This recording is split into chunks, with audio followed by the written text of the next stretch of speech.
So I'm Shanti, good evening. It's a very nice way to start the day and to end the day. Just before I came on this talk, we went out and did a lot of shopping, and I came home and sort of a little bit frazzled, and to sit here and be able to do that with the mind, how lucky are we to be able to just totally sit down, come back into our original self, go and have a connection with the Supreme Soul, and just get back to our original state of mind. Sorry, there's a bit of traffic going outside. I hope you couldn't hear that noisy motorbike.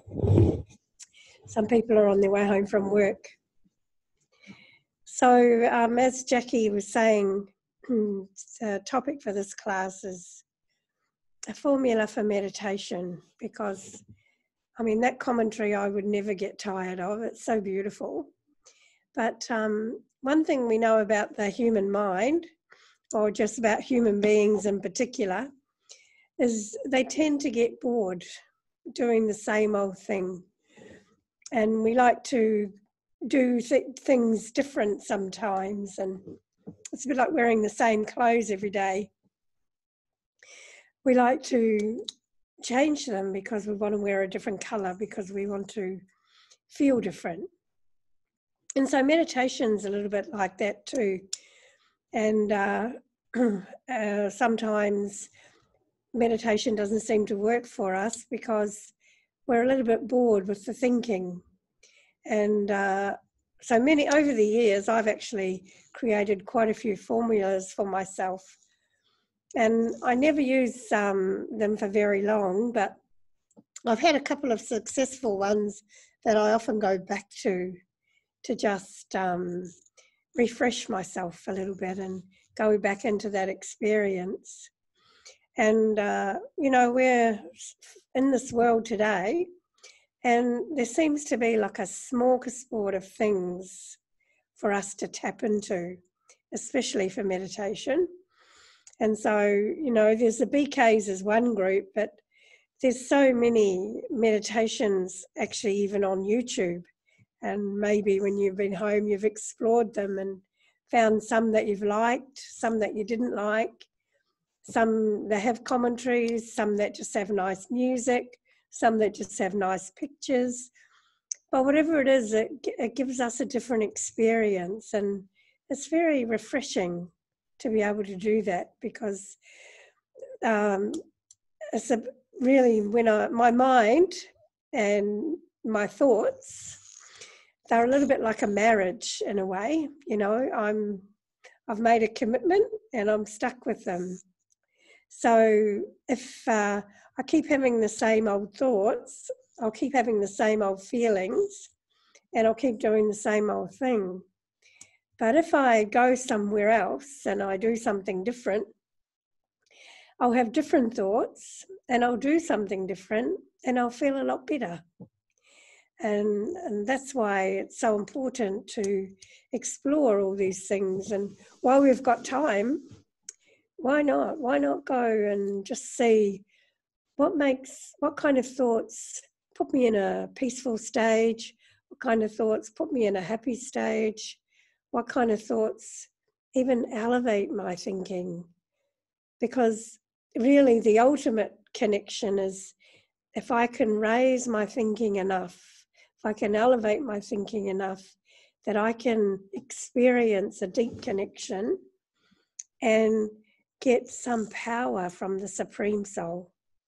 That's the ultimate connection, to feel that power coming into the self. And when I first experienced it, I thought that maybe I'd had a bolt of electricity go through me or something. It was the most amazing experience. And, there's a Hindi song that they play sometimes, and it's the words of the song are, and when people ask me, this is a soul singing about God. She says, and people ask me, what is your love like? I just say that your love is something that can't be explained. And meditation's a little bit like that, or the experience of meditation is like that. especially when you've made that connection with the Supreme Soul. You can't explain the feeling. It's like a warmth. It's like you're electrified. It's like something's come inside you and lit you up, and it's only something that can be felt, but to put it into words just can't be done, really. And I remember the first time it happened to me, and I was just sitting there, and I was using a formula, and that's what made me think of the word formula, and use it for the topic. And we practiced this thing called traffic control. So you've probably heard many talks on traffic control and taking a couple of minutes out and coming back into your original self and setting the mind again. And for 1 year, I practiced this when it was a 3-minute traffic control. I mean, the song was in Hindi, so the song didn't pull me too much. And because the regular traffic control songs we have are in Hindi, but we do have some instrumental music. And you listen to that and create your own thoughts. But I was actually in India at the time, and I was sitting in the room with Daddy Janki, and she was meeting the Australians. And I had been practicing this formula. And so it just happened that traffic control music came on while we were in her room. And so the formula was very simple. The first thought I had was, I'm coming into my stage of being light. And the second thought I had was, and I'm traveling to my home of light. And the third thought was, and I'm connecting with the Supreme Light. And the fourth thought was, and now I'm giving light to the world. So in that 3 minutes, I just had those 4 thoughts. And of course, everyone in the room was having meditation, and Daddy Janki sitting in the room helped the atmosphere a lot. The atmosphere was just so powerful and so silent.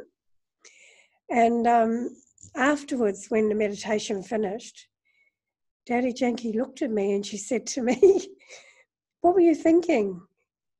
And so I told her, and she said, "Your whole face was light." And so I thought, well, that formula is working. And I mean, I felt electric because the atmosphere was just so silent and so deep. And so I maintained that for a long time, that thought. And especially I used it a lot when we used to have the World Meditation Hours.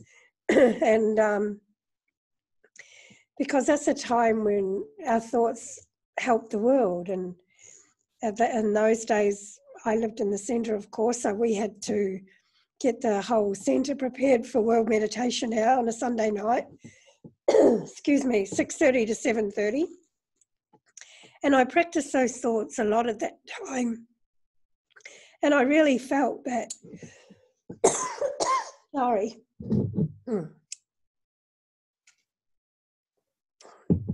I really felt that the atmosphere in the centre changed, and I could feel that maybe those thoughts were going out and helping someone. Well, we'll never know who.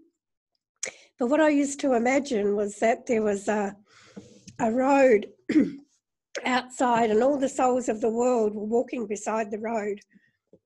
But the road was lit up. And when those souls walked into that light, then they would be attracted to God.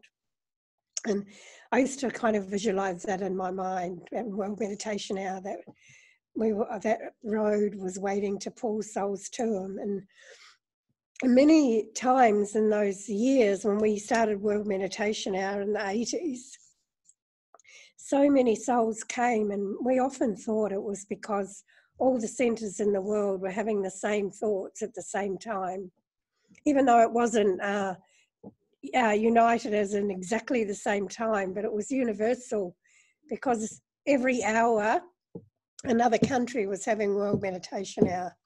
And actually it started in Fiji, and then it went to New Zealand, and then it came to Australia, and it went over to Asia.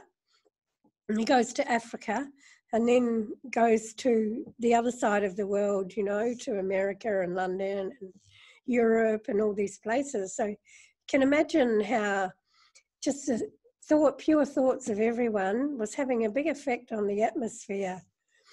And it seemed, at that time, it seemed easy because there wasn't as many people in the world, to be quite truthful, in the 80s. But now there's a lot more. I think even at that time, the population of Australia was only 14 million. But now, what is Australia? 27 million or something. And then the world population now is 7.8 billion. And I think at that time, it was only about 4.5 billion. So if you can imagine like 3 billion more souls, so that's 3,000 million more souls coming into the world and having thoughts, you can imagine how the atmosphere changes. And because these souls are coming in for the first time, they do start off with their purity, but they are starting to get into the vices.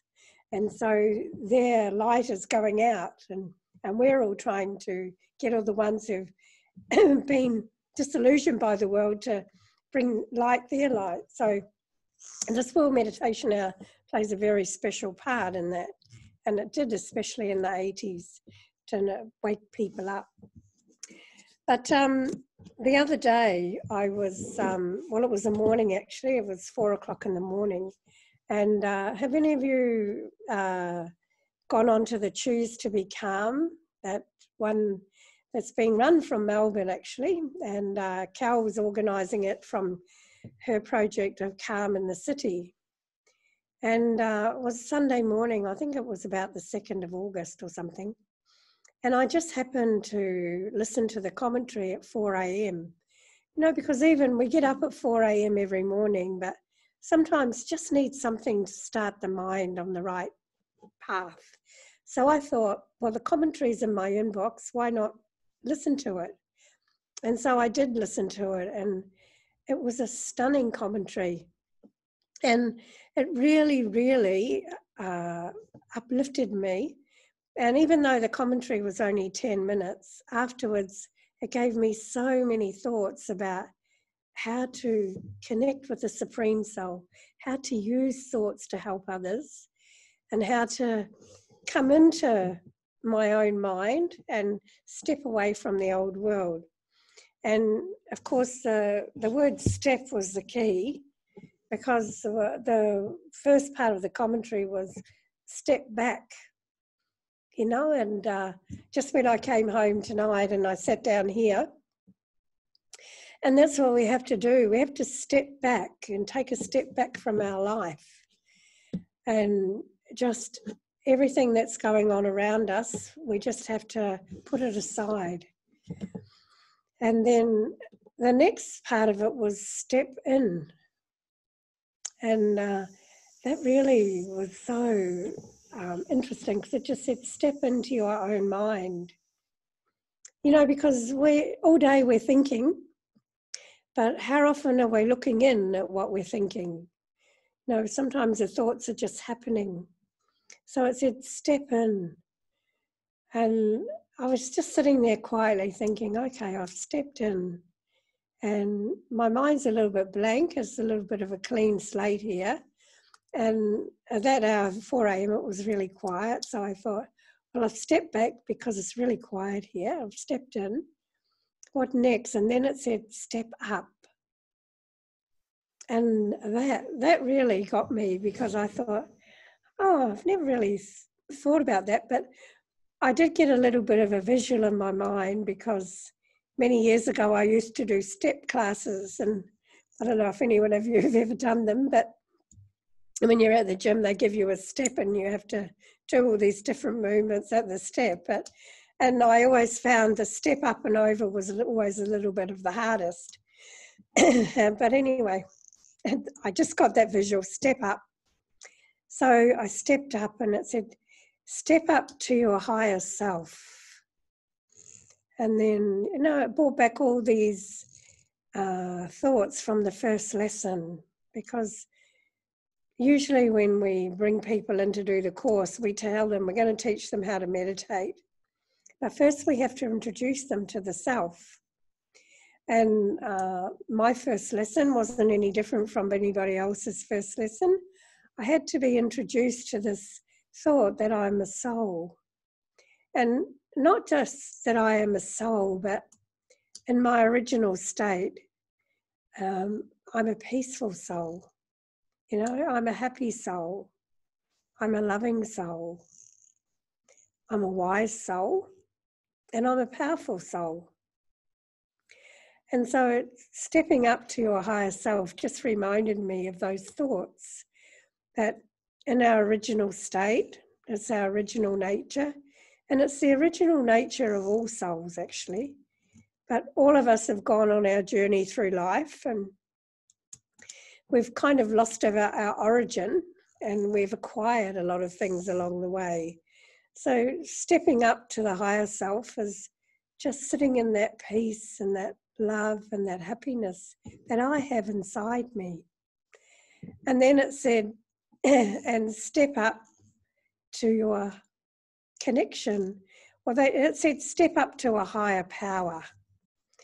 And I thought, okay, well, we have an affectionate name for the Supreme Soul, who we call Baba.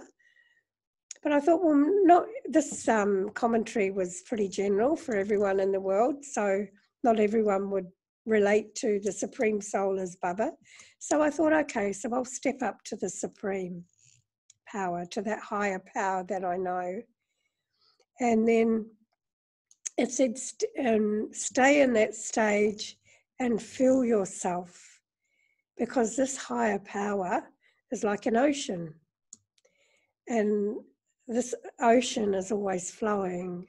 And so step into that peace, step into that love, step into that happiness. And then after we were there for a couple of minutes, and I was really feeling like I was just, well, I had a visual actually of just walking along a lane in a swimming pool, and the ocean was around me. And all that peace and all that love and all that happiness, all that wisdom was just washing over me. And occasionally I put my hand up and just sprayed a little bit on my head, because I don't like putting my head underwater. So I just had, this is just the visual I had, and so step up to that higher power. And then the last part of the commentary was, okay, now, was it step back? No, step out and give this to the world. And, you know, it was such a wonderful feeling to kind of get out of the ocean and come back and just walk around the world with all this power, all this love, all this happiness, and give it to the world. It was such a nice feeling. And I thought, this is a really nice formula. And interesting enough, I found that it's not an original formula, but, you know, just sometimes something takes your fancy. And for that 45 minutes, I had such a nice meditation. And I thought to myself, oh, if this could happen to me every day, I would feel fantastic. And if I could help the world like this every day, it would be so good. But, you know, we do need different things, and different things happen to us. But just every now and again, you know, to take a formula like that and use it just to help my meditation. Because when I help myself, I naturally help the world. It's a natural occurrence, because probably not so much for you at the moment, because you might not all be able to go and visit all your relatives and anything and everything, but maybe you could be connecting online, or maybe you're lucky enough to be in 5 kilometres of your friends and relatives and you can visit. But when we have such a good vibration around us, it really does affect others. And our thoughts, you know, they're very important to us. And if I start my thoughts off well in the morning, it really sets a pattern for the day. So these formulas are really good. And I mean, that's just two that I have practiced. I've done many more. And behind me, you can probably see the Shiv Baba picture. And you see that the painting it's all in circles. And occasionally I've sat in meditation, and you might have heard of people who've had near-death experiences that they go down the tunnel towards the light. You heard that before? And so sometimes when I sit in meditation, I imagine that that light is in the center at the end of the tunnel. And so I imagine I've left my body and I'm going down that tunnel towards the light. And just to be in that ocean of peace, especially peace, because in peace is everything. And they say, and I always mention when I talk about peace, it's our greatest power. You know, how to be really powerful is when I don't get disturbed by anything, when I can just sit quietly, my mind can be content, and I can just watch everything going on, and I don't flicker, I don't become emotional, I just become like a still pool of peace. And I think in one of Anthony's commentaries, he talks about that you know, that pool of peace. And if I have that in my mind, you know, it has a big effect on others. And we were reminiscing a couple of weeks ago about the Peace Force. And many, many years ago, we did this project, Million Minutes of Peace. I don't know if I mentioned it on my last talk or not, but one of the men who was with the organisation, Lee, he came up with this idea to, instead of having a police force, to have a peace force. And so a lot of us volunteered to be these peace force people. And there was a company at the time called King G. Do you remember? I don't know if it's still operating now.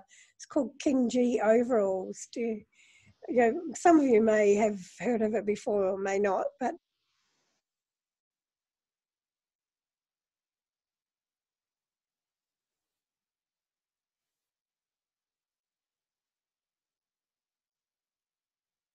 and I think that also got donated as well. And on the sleeves and on the legs of the overalls, we had the Million Minutes of Peace appeal. And on the back of the overalls, oh, sorry, someone just arrived at the door. They'll answer it in a minute. And on the back of the overalls, we had Peace Force written on it. And we used to go into all parks and gardens and things and just give a donation of peace. And we had a sign that said, stand here for 1 minute and donate a minute of peace to the world.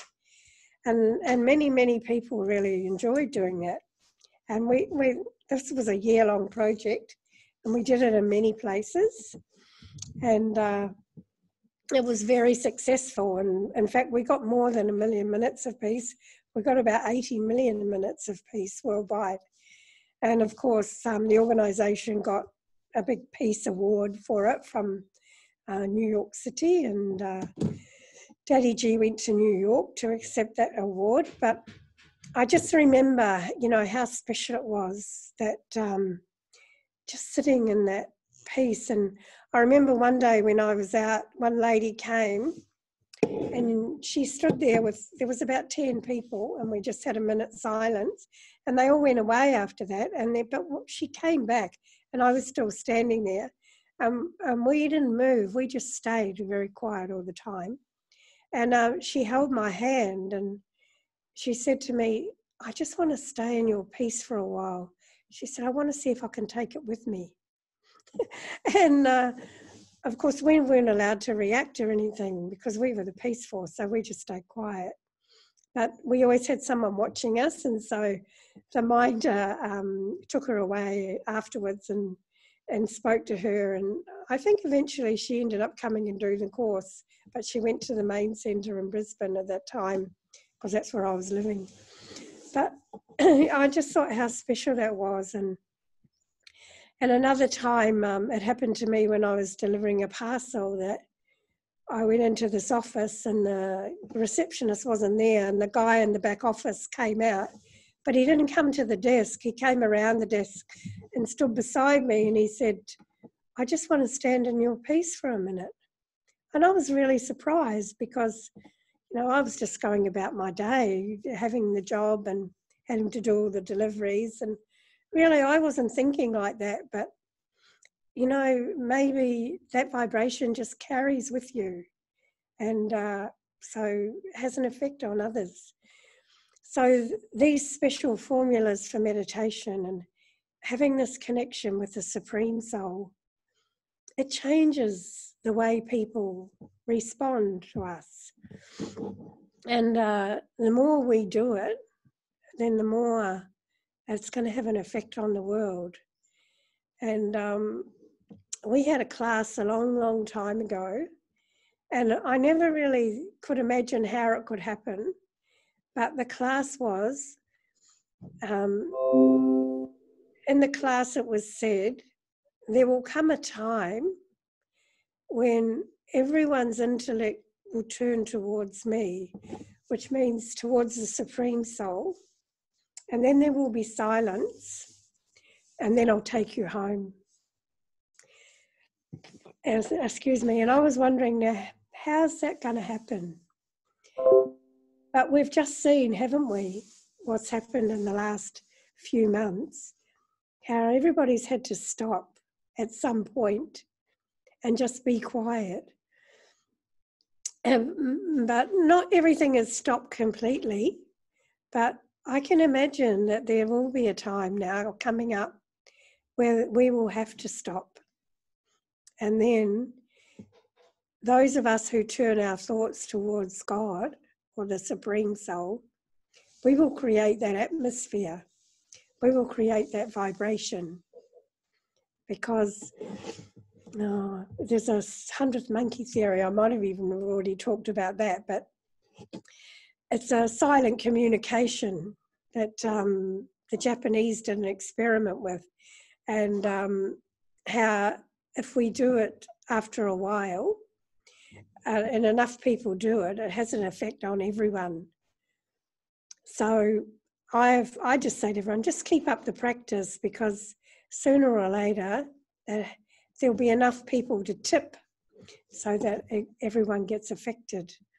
And it doesn't take many, because it's saying there was 8 islands and there was thousands of monkeys on each island, but it only took 99 monkeys for everyone in every island to do it. So it only takes a small number, but it takes a very powerful thought.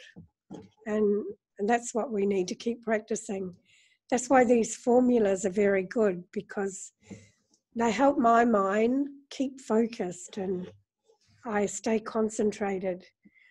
And as you know, anything that's concentrated, it's very powerful.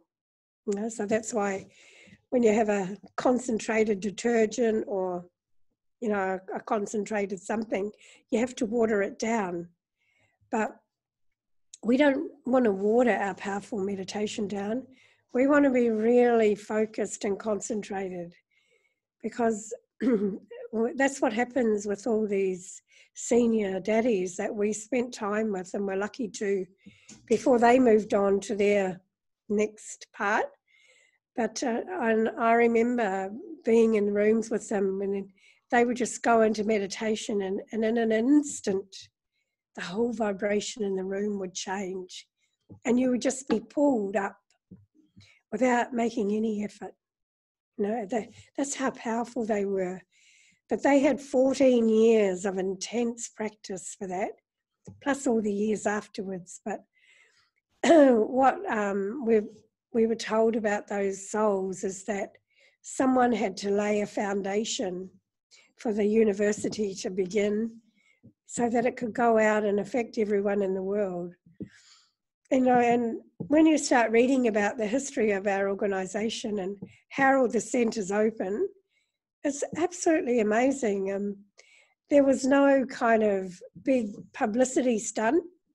There was no money like multi-million dollars spent advertising the organisation, but it was all done quietly, just a couple of souls going to a country that had never heard of Raja Yoga meditation, opening a small little place, and then from that small place, well, London's a really good example. They had a tiny little house in Tennyson Road, and now they have a global house in the Oxford Retreat Centre. And that was just, I think, 5 or 6 souls coming into the country and just starting meditation. You know, and it just happened at that time that there was a sister called Denise who come along and who was travelling in London, who was from Canada. And then it just happened that Charlie and Anthony and Ken were travelling around the world and ended up in London, ended up at the same place, and ended up going to this little Tennyson Road Centre and doing the course and then coming back to Australia. And there was actually someone else with them at that time. He's not talked about much. His name's Simon. And he actually went and started a centre in Texas, in San Antonio, which is now run by Dr. Hunza Ravel. But he was there in Texas by himself for quite a few years, about 20 years, getting that centre up and running. And then, you know, if I can remember France started off, there was a brother called Francois. And I think he was in Melbourne maybe even last year. He might have even given a class. I know he spent a bit of time in Sydney as well. And he did the course in Surrey Hills in Sydney, went back and started service in France. No, and so just these little beginnings, and now there's Baba centres all around the world, huge places. I mean, even Melbourne's got a big story behind it. And yesterday morning we had our national class in Fitzroy, and I came in 1983, and they had just purchased Fitzroy, believe it or not, for something like $110,000, and it was a lot of money at that time, a really lot of money. And they, at that time, that gallery that's beside Fitzroy, that Sutton Gallery, that was also for sale, but they couldn't afford it. But had they been a bit visionary, well, I remember when I was there, we wished we had got it because it would have made a perfect downstairs room.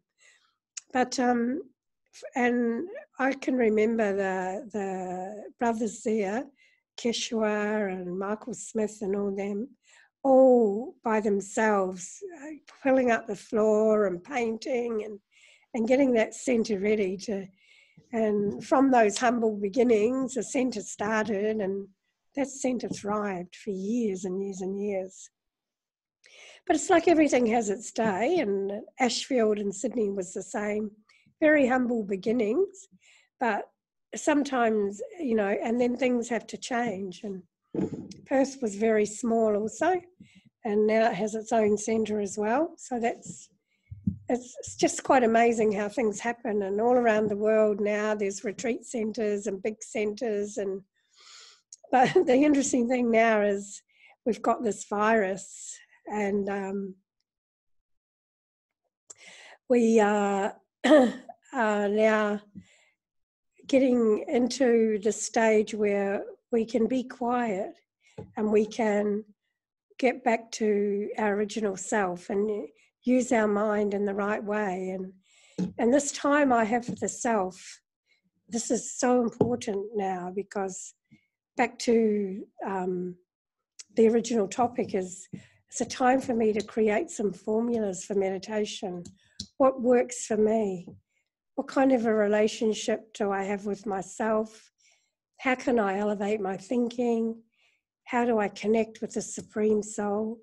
And how do I serve the world?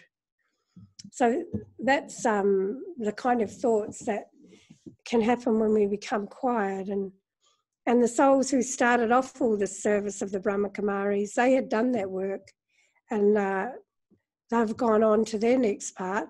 But now it's our job to finish that work, to bring every soul in the world back to that origin of be able to understand the higher self, the higher power, and the highest thinking I could ever have.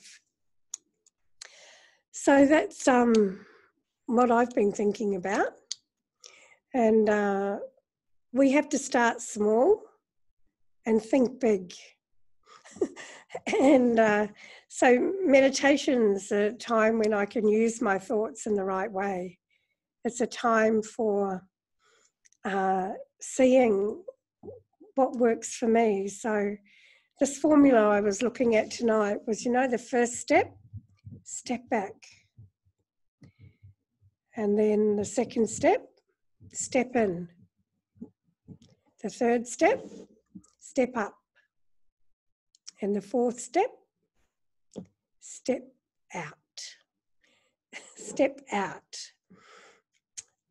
Because I have to step out to have an effect sometimes. And but not necessarily, because just remember, thoughts travel, but stepping out means when I come back, I've changed. I'm different. I don't want to have all my old negative, critical, angry thoughts. I want to step out and be a new person. I want to step out and just be able to be very calm on the inside and watch this drama and just see it. Well, we're told to see it in many ways. See it as a bit of a game. See it as entertainment. See it as something that has to happen. Because whatever's happening in the drama at the moment, whatever's happening outside around me, whatever's happening to anyone, everyone's learning. And sometimes we might forget that and try and interfere in the learning. And I can have as many opinions as I like, but whoever it's happening to, it's their learning, it's not mine. My learning is to be able to see it. And if I'm very calm and if I'm very able to respond in a very positive way, then I can really send good vibrations so that soul has a platform to learn from. But if I go in all negative and a bit angry and a bit opinionated, then I'm not going to help that learning for that person. And, and in a minute, people's life changes, like probably at the moment while we're just sitting here talking, someone's in a car accident, someone's having a heart attack, someone's having a brain aneurysm, anything's happening. Someone's preparing to leave the body. But if I have like an aura around me that's really quiet and really calm, then whatever anyone in the circumstances has to learn, they can do that. And I'm just adding like a road of light they could walk on if they wanted to. So these are my thoughts about things. And it's is it 8 o'clock I'm supposed to finish? I don't want to talk too much because I'm very good at that. And I don't know. Shall I say something? Yeah, if you'd like to. No, I'm just appreciating.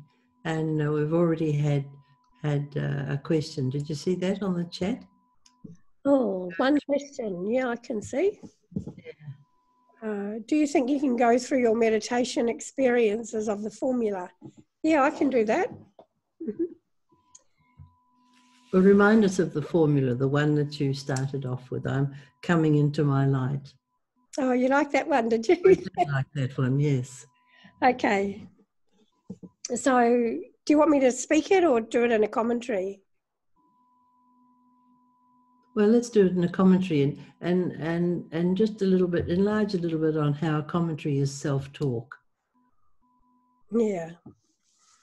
Okay, yeah, it is self-talk, actually. I mean, one of the first things I did when I learned how to meditate was I used to sew. So I wanted to keep my mind busy. So I used to practice giving meditation commentaries to the world while I was at work. So it is self-talk. It's just keeping the mind in the right space when it's free rather than letting go here and there. So am I having some music in the background or just silence in the background? I think silence in the background would be nice. No other distractions. Okay, that's good. So I'll combine the two actually. So I'm just going to step into my original self. I'm light. I'm a point. I sit in the center of the forehead. And the light that I am shines through my eyes and reflects in my face. But just for now, I'm light.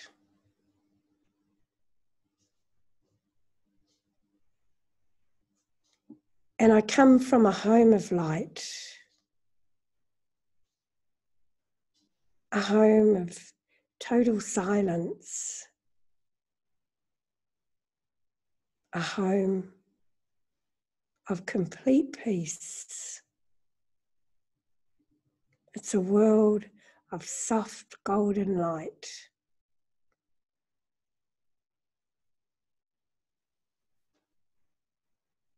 And I, the soul, the light, visualize being in my home of soft golden light.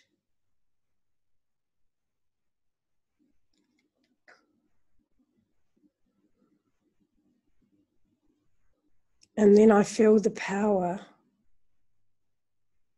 of the supreme light.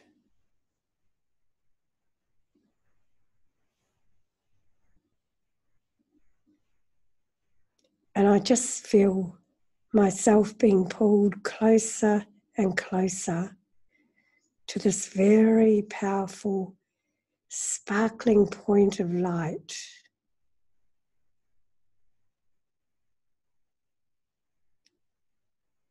Being pulled into a magnificent orb of peace, of love, of power.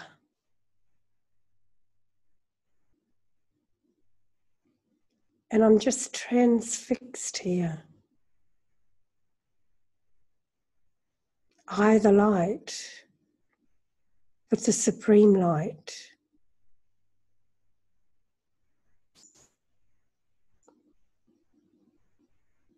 Just surrounded by peace and love and power.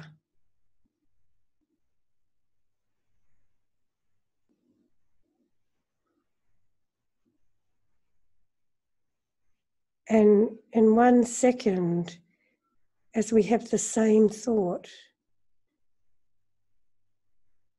we turn towards the world,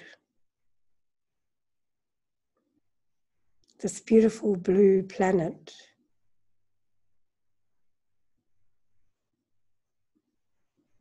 And we send that peace, that love, that power to the earth, to all the souls of the world.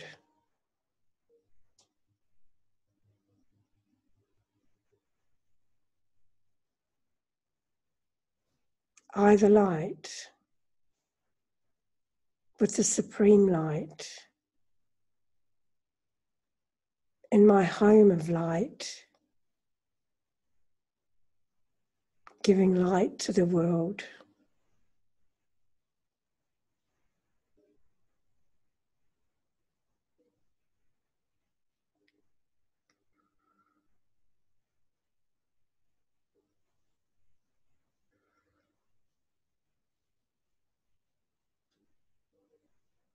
Om Shanti.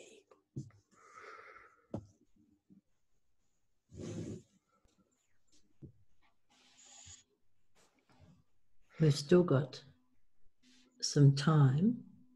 So if there's anyone out there who would like to ask any particular questions, if you didn't get so lost in that light that you're not able to come back, that was very beautiful.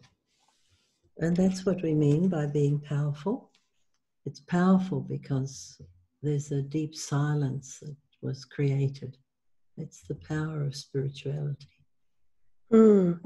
And it's simple, and using the right words. You know, sometimes we use too many words.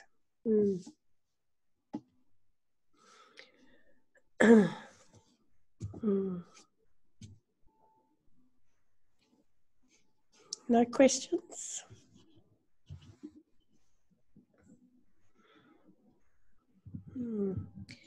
Someone was telling me a story recently, Maureen, that they were at a management training program. They were a manager in their job. They were at this management, and the manager had been imported from another state in Australia. She started off saying that there's no harm in kind of looking at people. And she told this story. She said, I went to this program, it was in Melbourne, and this woman came out onto the stage. She wasn't very tall. She was in a white, kind of long white dress. Oh, yeah. And she just stood there quite quietly, didn't say a thing, and just looked around the room. And the room, everything became totally silent. And she was Indian. And then she spoke. But beforehand, she had created such a silence in the place just by being there and looking. So we understood who that was, and it's probably for a program that was called The Missing Piece at the time. Were you here? No, I don't remember. No. No. But I do remember going to the Gold Coast many years ago. And, you know, the Gold Coast is often known as Sin City. Mm-hmm. And we did a program in a surfers paradise in a hotel. And to get to their conference room, we had to walk through the bar. So Daddy Prakashmani and Mahini, Sister Mahini were there, and Sister Janti. So we explained, well, I think it was Maria at the time who organised it, but we had to tell them that we had to walk through the bar. But, you know, they weren't at all perturbed. They found it quite fascinating to see everyone in that state. And we went into the bar, and Sister Mahini, Daddy G gave the talk. It was a beautiful talk on happiness. But Sister Mahini, who always travelled with her, she was a very powerful little thing. And Daddy told her to speak the commentary because she could speak a little bit of English. And or she could speak a lot of English, actually. And she stood up at the microphone and spoke the commentary, and she only said two things. She said, actually three. She said, Om Shanti, I am a soul, and my original nature is peace. And she repeated that for 10, 12 minutes, very slowly. And of course, there was a few yogis in the room, and Daddy G was sitting on the stage, and the atmosphere was there.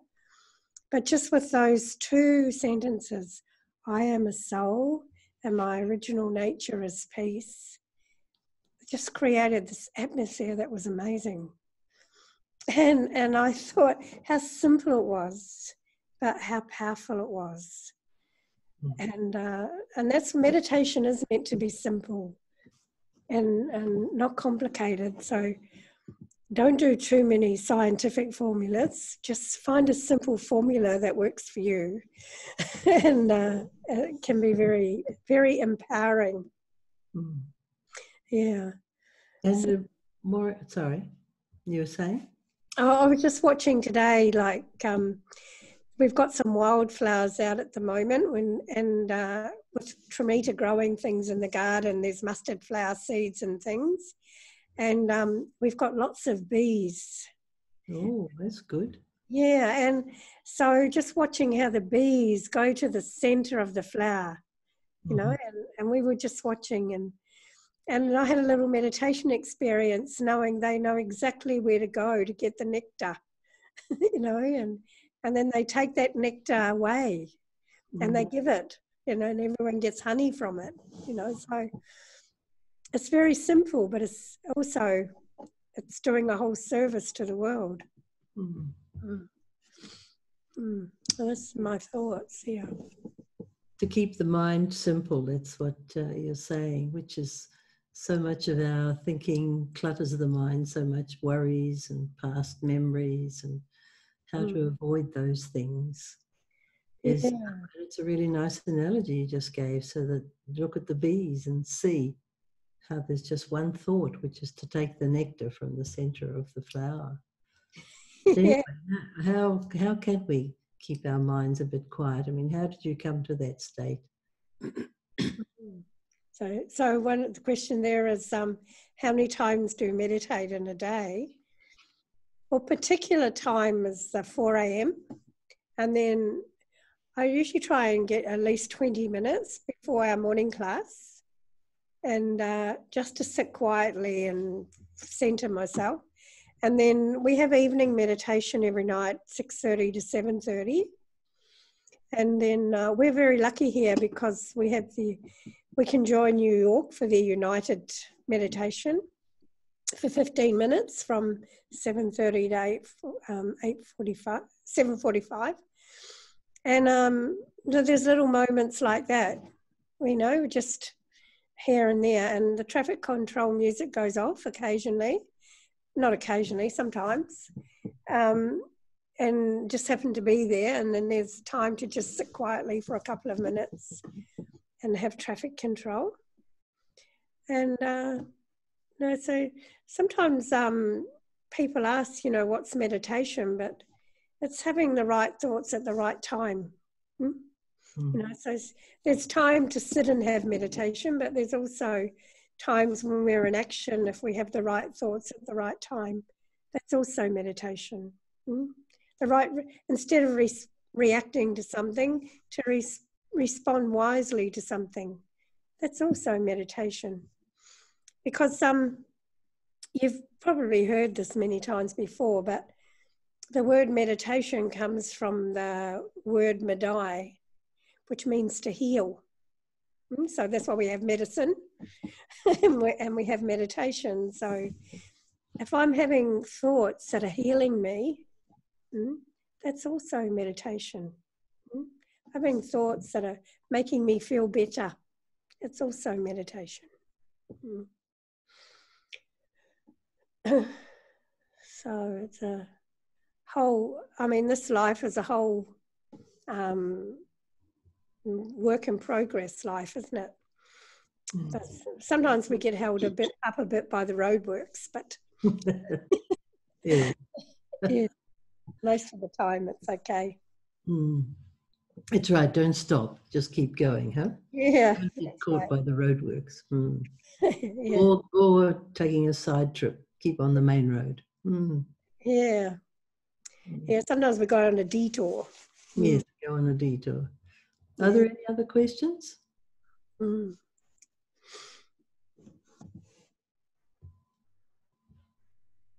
Okay.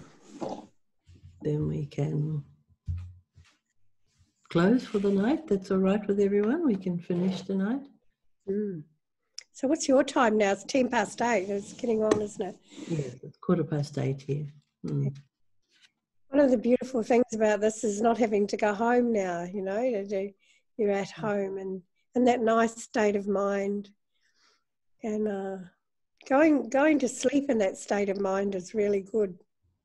So, and that's the best time to meditate, actually. Finish the day before you go to sleep. Even if we have taken a bit of a detour, just sit quietly and say, okay, I detoured off, I went down the wrong track, but I've learned now, well, because one thing about even all those detours, we would never have been aware before that we did it. No, we would just think it was normal. But now that we're aware, we can see, okay, I did that. It didn't work. So I'll be aware for the next day. And just on that word normal, last night we had these conversations on the better normal. And I told everyone I don't know where this word normal come from, because everyone's normal is not what we want it to be. You know, people will say, I wish your life would get back to normal, but normal wasn't working. That's why we had to stop. So it's quite an interesting word, you know, what is normal and what can be a better normal. So even if you feel that as a meditator, people might say to you, you're not normal, just think, well, that's okay. It's okay. Yeah. So, have you got any messages, Jacqueline? No, I haven't got anything. But next Wednesday, we've got Carolyn Ward coming to talk with us. You might remember, those of you who knew her, she was at Melbourne for Carolyn Ward. Yes, so she'll be here next Wednesday. So tune in to the right time. Tune in. Have you? There's a question here. Have you learned some more healing techniques? Yeah. Your conversation with yourself, make it healing and not critical, huh? Yeah. Want to enlarge on that? No, well, thank you. I've learned some more healing techniques. Well, you've probably just answered it, really. You know, that the only one who can look after their own mind is me. I have to give myself the right medicine, because I'm the only one who's having the thoughts. People can try and tell us. I mean, that's why we do the course, isn't it? To learn something, but ultimately the change of mind or the healing takes place because I think the thoughts. So it is a healing technique. Beautiful. Yeah. So have you got time then to close us with another little formula? Yeah, I can do that. Okay. And then we'll say Om Shanti to everybody. And thank you for being with us. And thank you so much, Maureen. Very practical, which is living up to our program, Practical Meditation. Very practical tips tonight, which we greatly appreciate. Okay, well, thanks for inviting me, and thanks for coming on, everyone. I know, everyone has to make that little bit of effort to be online, to sit and listen. Okay, so let's just sit quietly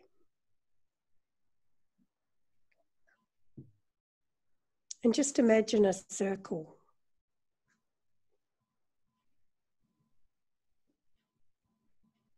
And all of us are joining hands in the circle.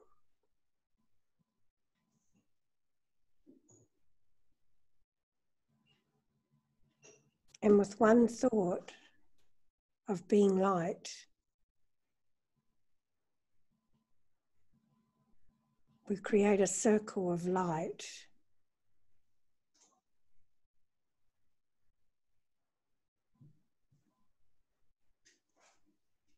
And in the middle of the circle, we put a situation or someone or something that we feel needs some help in the center of the circle of light.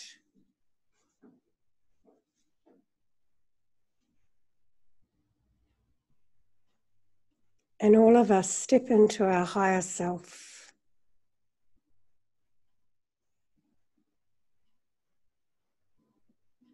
Step up to the higher power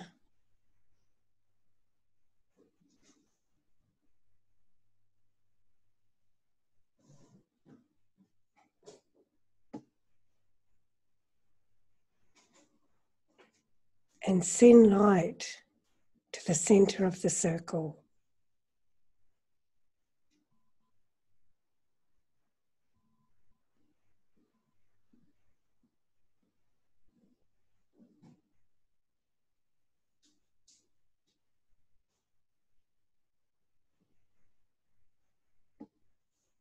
Together, we become a peace force,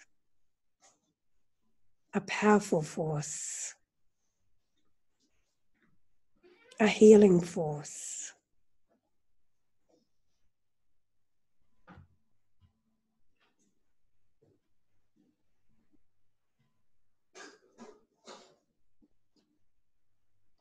But we have to step up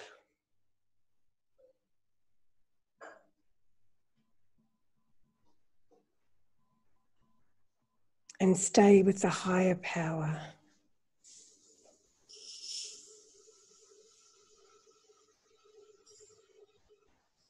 Together.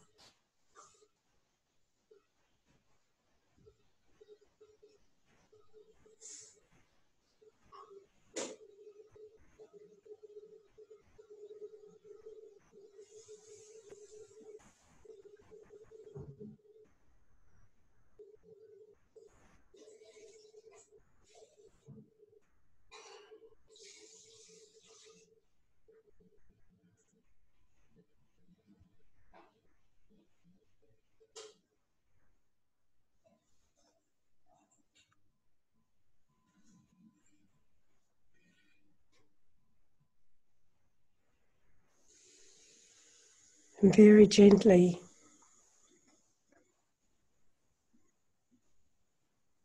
just come back to the circle.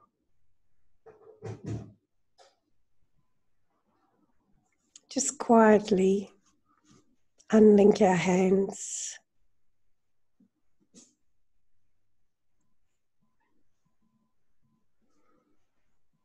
Put the situation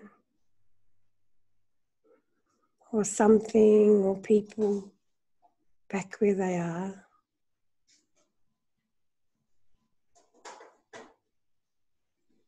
But send the light with them.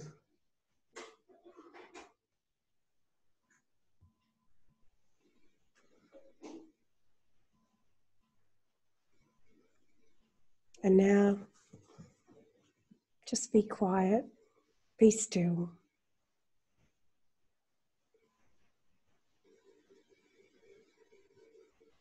And stay aware of the power of my mind.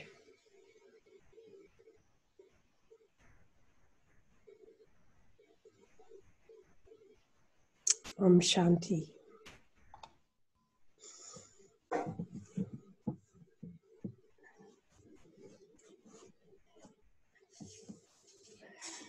So, I say good night.